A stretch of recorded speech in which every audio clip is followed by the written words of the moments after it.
The very best Christmas present.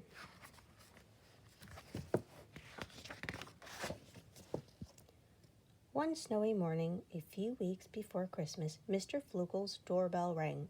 It was the mail carrier. He had a big orange cat in his arms. "Is this your cat?" asked the mail carrier. "I found it in your mailbox."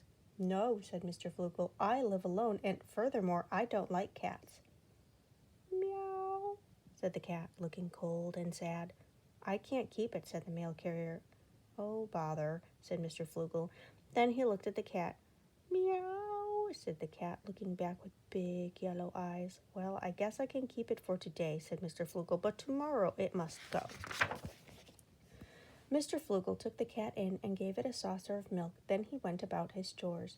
"Meow," said the cat as Mr. Flugel washed the dishes. "It's no use trying to talk to me," said Mr. Flugel. "I don't like cats." So the cat kept quiet and just watched. Mr. Flugel whistled while he washed the dishes. "That's funny," he said to himself. "I haven't whistled in years."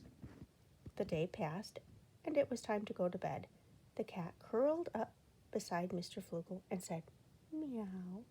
"It's no use trying to talk to me," said Mr. Flugel. "I don't like cats." So the cat just lay there purring gently. The purring put Mr. Flugel to sleep as soon as he closed his eyes. The next morning, Mr. Flugel took the cat out in his car and drove to a dairy farm nearby. "This is where I will leave you. You'll like it here," Mr. Flugel said. "I just don't like cats," Mr. Flugel said to himself as he drove away. Mr. Flugel went to bed that night and said, "That's that." But the next morning, very early, the doorbell rang. It was the dairy farmer, and he had a big orange cat in his arms. "Is this your cat?" asked the dairy farmer. "I found it in one of my empty milk cans." "No," said Mr. Flugel, who was surprised to see the cat again. "I don't like cats." "Meow," said the cat, looking hopeful. "I can't keep it," said the dairy farmer. "Oh, bother," said Mr. Flugel. Then he looked at the cat. The cat looked back and purred. "Well, I suppose I can keep it for today," said Mr. Flugel with a sigh, "but tomorrow it must go." Mr. Flugel took the cat in and gave it a scrambled egg for breakfast. Then he went to sit in his chair. "Meow," said the cat as it played with Mr. Flugel's robe. "It's no use trying to play with me," said Mr. Flugel. "I don't like cats." So the cat just played with a piece of paper as Mr. Flugel watched. "Silly cat," he said to himself. The next day, Mr. Flugel took the cat out in the car again. "I will take you far away this time, so you won't come back," he said. Mr. Flugel drove and drove until he came to a flying school. There were several other cats around. "You'll have plenty of company here," said Mr. Flugel. "Meow," said the cat. "No, you can't stay with me," answered Mr. Flugel. "I told you, I don't like cats." Mr. Flugel left the cat at the flying school and drove home again. "That's that," he said. The next morning, while Mr. Flugel was working on his house, someone jumped right onto his roof. It was a skydiver. She had a big orange cat in her arms.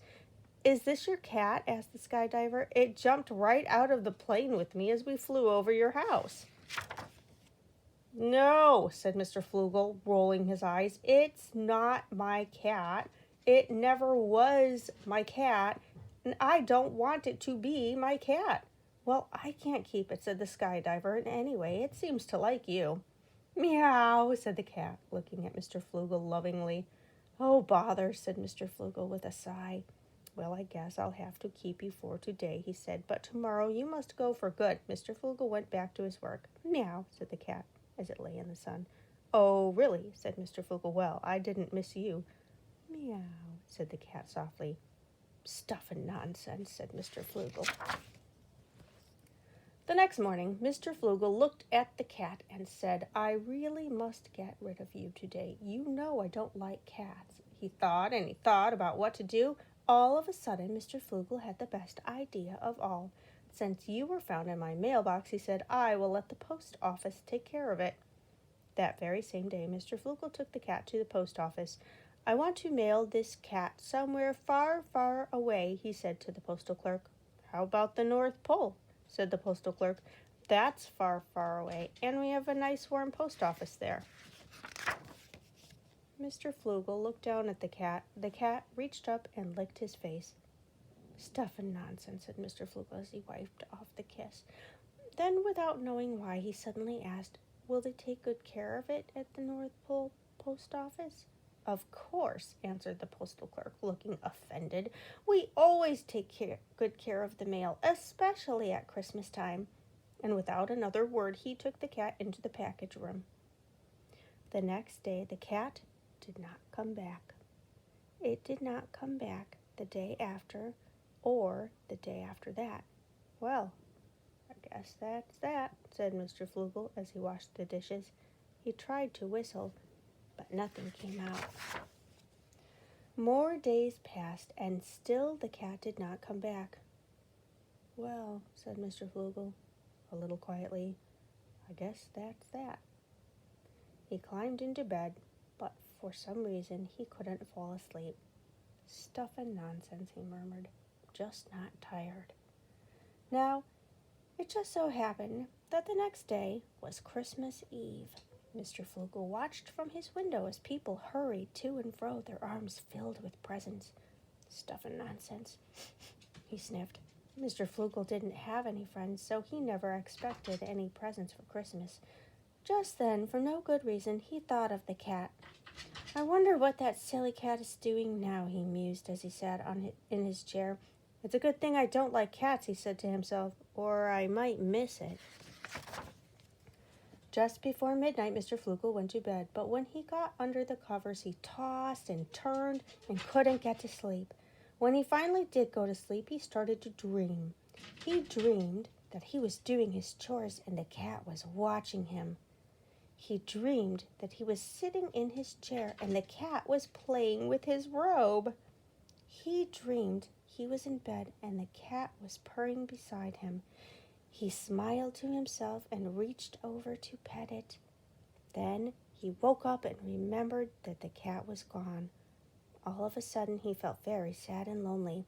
Stuff and nonsense, he whispered as he laid his head down upon his pillow. I don't even like cats. Just then, someone rang his doorbell. He ran down to answer it. It was Santa Claus. He had a big orange cat in his arms. Is this your cat? Asked Santa. I found it, hiding in my sled at the North Pole. Mr. Flugel had been so used to saying no, he almost said it again. But suddenly he cried, Yes, yes, it is my cat. Meow, said the cat. I'm glad you're back too, said Mr. Flugel, stroking the cat's soft fur. Then Mr. Flugel turned to Santa. But how did you know it was my cat? He asked.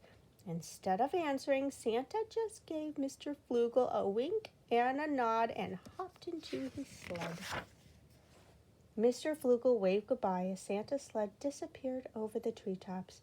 Meow, said the cat. I missed you too, said Mr. Flugel. Meow, said the cat. Merry Christmas to you too, answered Mr. Flugel as he gave his cat a big hug. You're the best Christmas present I could ever want.